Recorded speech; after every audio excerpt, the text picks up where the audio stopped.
नमस्कार किसान भाइयों, स्वागत है आपका चैनल एग्री आकाश पे। किसान भाइयों, स्क्रीन पे आपको जो इस समय दिखाई दे रहा है, अंग्रेजी में इसको बोलते हैं स्पॉन्ज गार्ड। हिंदी में इसके क्षेत्र के हिसाब से अलग अलग जगह पे अलग अलग नाम होते हैं। जैसे हमारे यहाँ इसको नेनुआ कहते हैं, कहीं कहीं पे इसको तुरई कहा जाता है, कहीं कहीं पे इसको लूफा कहा जाता है और कहीं पे इसको गिलकी कहा जाता है। अलग अलग जगह पे इसके अलग नाम हो सकते हैं। तो आज की इस वीडियो में हम जानने वाले हैं गिलकी की सफल खेती कैसे की जाए। इस बारे में मैं आपको A to Z संपूर्ण जानकारी देने वाला हूं। जैसे मिट्टी कौन सी होनी चाहिए, खेत की तैयारी कैसे करेंगे, बीज कितना लगेगा और बीज का उपचार कैसे करेंगे, बुआई का समय कब कब होता है, बुआई का सही तरीका क्या है, खाद प्रबंधन कैसे देंगे, यानी खाद जो है ये कब और कितनी डालेंगे हम इसमें, सिंचाई कैसे करेंगे, खरपतवार नियंत्रण कैसे करेंगे और रोग नियंत्रण कैसे करेंगे। ये सारी A to Z जानकारी मैं आपको इस वीडियो में देने वाला हूं।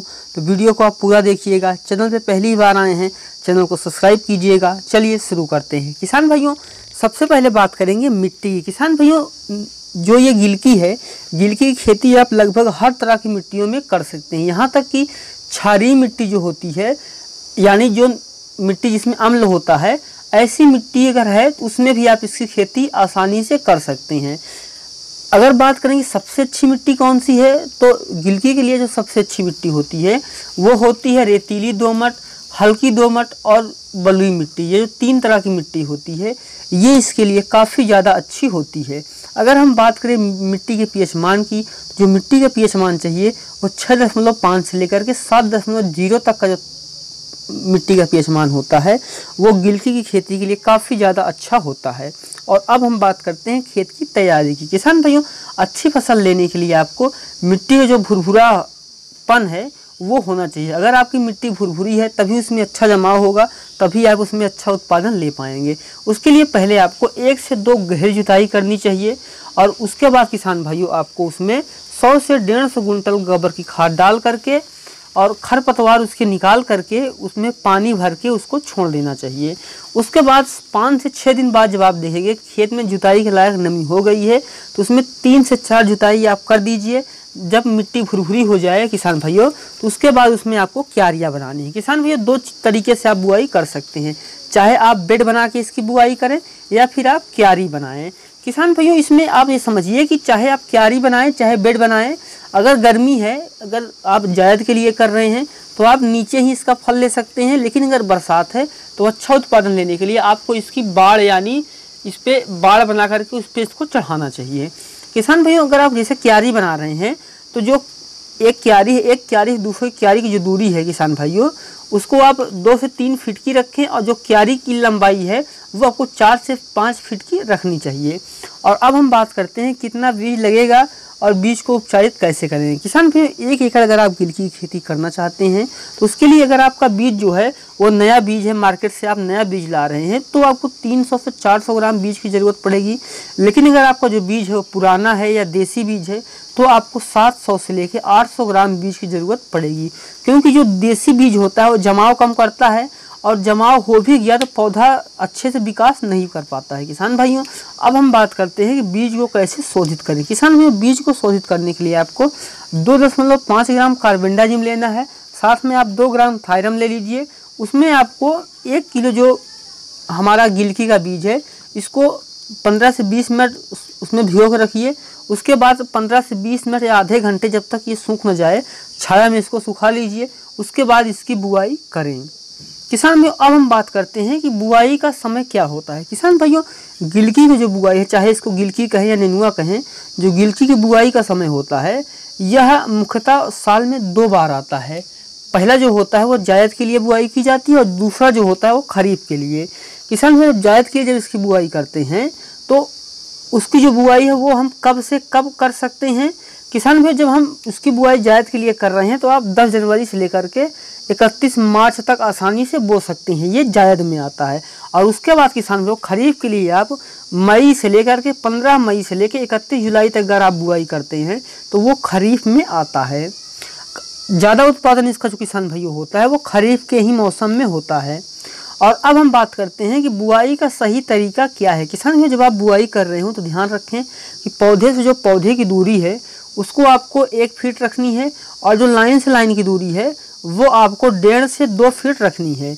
ये जो अंतर है ये कम ज़्यादा भी हो सकता है, क्योंकि अलग जो तरह की किस्में होती हैं वो अलग अलग तरीके से फैलाव करती हैं। ये आपकी किस्म के ऊपर भी डिपेंड करता है। अगर हम बात करें बीज को कितनी गहराई में बोएं, तो बीज को आप 2 से 3 सेंटीमीटर की गहराई में बोएं, ताकि जमाव भी अच्छे से हो और पौधा जड़ भी पकड़ सके।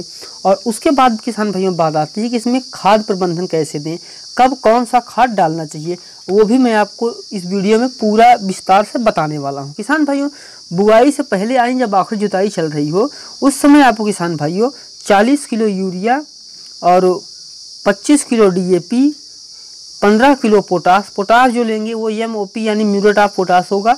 इसको आखिरी जुताई के समय मिट्टी में मिला देना चाहिए। जब किसान भाइयों हमारा जो पौधा है वो जमाव कर जाए, यानी हमारा जो बीज है जमाव कर जाए और उसमें 1 से 2 पत्तियां हो, यानी वो अभी 8 से 10 दिन का ही हो किसान भाइयों, उस समय आपको उसमें लेना है ह्यूमिक एसिड 95% और साथ में लेना है NPK 19-19-19। ह्यूमिक एसिड हमें लेना है 15 ग्राम और NPK 19-19-19 हमें लेना है 75 ग्राम। इसको आपको 2 फिल्टर पानी में घोलना है और अपनी फसल पे स्प्रे कर देना है। जब आपका जो पौधा है वो छोटा होता है, अगर आप उस समय यह स्प्रे करते हैं तो पौधे को नाइट्रोजन, फास्फोरस, पोटेशियम जो कि 19-19-19 में होता है, साथ में ह्यूमिक एसिड, ये सब मिलकर पौधे को अच्छी बढ़ावा देते हैं और रोगों से भी नियंत्रित करते हैं। या पौधा जो है आपका बहुत ही जल्दी अच्छे से तैयार हो जाता है किसान भाइयों। उसके बाद जब आपकी जो फसल है बुआई के 30 से 35 दिन हो जाएं, उसमें किसान भाइयों आपको उसमें 30 किलो यूरिया खड़ी फसल पे देनी चाहिए। इससे जो है जब आपका पौधा जो है जब 30 से 40 दिन में लताएं विकास कर रही होती हैं और उसमें फूल आने वाले होते हैं और शुरू हो रहे होते हैं फूल आने, जब आप यूरिया डालते हैं तो पौधा भी अच्छे से विकास करता है और उस पर फल भी ज़्यादा आते हैं। उसके बाद किसान भाइयों बुआई के 55 से 60 दिन बाद जब पहली तुड़ाई का समय आ रहा हो या आपकी पहली तुड़ाई हो गई हो, उस समय उसमें आपको डालना है किसान भाइयों 05234, जिसमें कि फास्फोरस और पोटेशियम होता है। 1 किलो आपको लेना है 05234। इसको आपको 2 फिल्टर पानी में घोल करके अपनी फसल पे स्प्रे कर देना है। जब आप इसको स्प्रे करते हैं तो उसमें फूल भी ज़्यादा आते हैं और रोग भी नहीं लगते, फल भी ज़्यादा आते हैं, जिससे आप एक अच्छा उत्पादन ले सकते हैं। किसान भाइयों आपको पसंद आया होगा जिससे मैंने जो खाद प्रबंधन आपको पूरा विस्तार से बताया। और अब हम बात करते हैं सिंचाई की। किसान भाइयों गर्मी अगर है, आप गर्मी में कर रहे हैं गिल की खेती, तो आपको 7 से 8 दिन सिंचाई करते रहना चाहिए। और अगर बारिश हो रही है तो आप कम सिंचाई करें, क्योंकि बारिश में सिंचाई की कम ही ज़रूरत पड़ती है। किसान भाइयों जो सिंचाई आप करें वो फसल के मौसम के अनुसार करें। अगर टेम्परेचर कम है, बारिश हो रही है, तब आप कम करें। अगर तापमान ज़्यादा है, बारिश नहीं हो रही है, तब आप उस हिसाब से करें। ध्यान आपको किस समय रखना है वो भी समझ लीजिए। जिस समय फूल और फल बन रहे हों उस समय आपको सिंचाई बहुत अच्छे से देनी है। उस समय आपको सिंचाई में कोई कोताही नहीं बरतनी है, क्योंकि उस समय आपको नुकसान हो सकता है। बाकी जब पौधा विकास कर रहा हो तो आप उसकी हल्की हल्की सिंचाई करते जाएं। ध्यान रखें आप उसमें पानी लगने ना दें, बाकी हल्की हल्की सिंचाई करते रहें।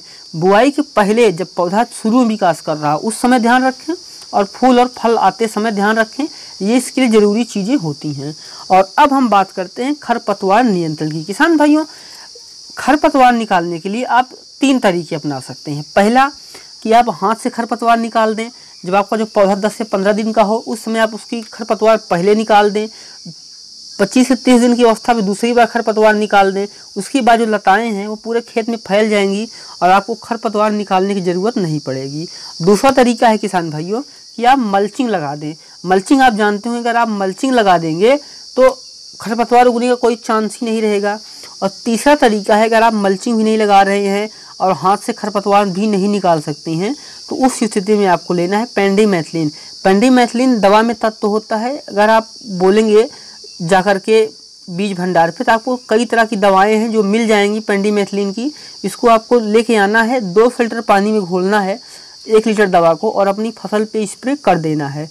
इससे जो किसान भाइयों आपकी फसल में खरपतवार उग भी नहीं पाएंगे। ध्यान रखें यह जो आपको स्प्रे करना है किसान भाइयों यह बुआई के 2 दिन के अंदर करना है, जिससे कि कोई खरपतवार आपके खेत में नहीं उग पाएगा किसान भाइयों। और अब हम बात करते हैं रोग नियंत्रण की। किसान भाइयों गिलकी में कई तरह के रोग लग जाते हैं और वो हमें कई तरह से परेशान करते हैं। जैसे पीला मोजिक लग जाता है, जड़ गलन रोग लग जाता है, लालड़ी लगता है, फल मक्खी, चूर्णी फनफूदी, पत्ती छेदक और कई तरह के रोग हैं जो लग जाते हैं। इन सब से बचने के लिए किसान भाइयों पहला कदम ये है कि आप बीज को उपचारित करके बोएं।